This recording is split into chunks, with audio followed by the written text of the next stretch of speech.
depuis 2015, on travaille sur les applications en direct et c'est la raison pour laquelle Nassim a créé Torustech.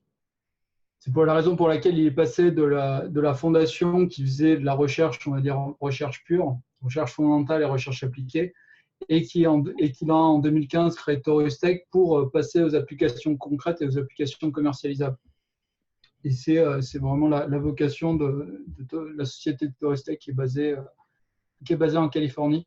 Sorti des applications, la première application commercialisée, ça a été l'Arc Crystal, donc qui apporte déjà une belle preuve de la théorie de façon concrète, même si pour le moment c'est une application, on va dire, plus subtile, hein, parce qu'elle n'est pas utilisable en tant que telle à l'échelle industrielle, bien qu'on y travaille, notamment William Brown travaille sur l'application de la technologie de l'Arc Crystal en agriculture, donc là qui serait une première application, on va dire, de masse à l'échelle industrielle, donc à l'agriculture, hein, parce que l'Arc Crystal, par un effet de cohérence, de résonance, permet d'accélérer la croissance des plantes, la germination et la croissance des plantes.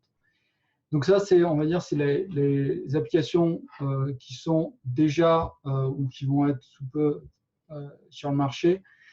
Celles qui vont venir dans les prochaines années, dont Nassim faisait allusion, c'est la première, donc c'est une application concernant l'énergie, pour faire, on va dire, plutôt production d'énergie, et par utilisation des champs magnétiques. En gros, c'est un moteur magnétique, hein, ce sur quoi on travaille actuellement et dont il faisait référence. Il y a plein de façons d'en le faire, il y a plein de façons qui ne marchent pas. Et nous, on a plusieurs géométries qui fonctionnent assez bien. Et donc ça va être les prochaines applications qui vont apparaître dans les 2-3 ans qui viennent. Et enfin, quand même, le but ultime, hein, parce que c'est utile, hein, l'électricité, mais ce n'est pas ça qui va faire le plus grand changement, c'est le contrôle de la gravité dont il parle fréquemment dans ses conférences et qui est quand même le but ultime. Un contrôle de la gravité qui est c'est assez cocasse, hein, puisque c'est depuis les années 2000 qu'il l'a observé en laboratoire, mais on ne le maîtrise toujours pas. C'est pas aussi simple. Mais on sait qu'on tient le bon morceau, puisqu'on l'a vu en labo. Mais de là à passer une application concrète, c'est plus difficile de maîtriser le phénomène.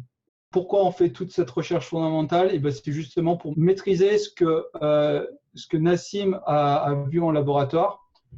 Comme il a vu le phénomène, mais qu'il n'arrivait pas à le maîtriser, il s'est dit qu'il devait travailler énormément l'aspect fondamental et des équations, etc., pour comprendre au maximum le phénomène et être à même de le maîtriser correctement.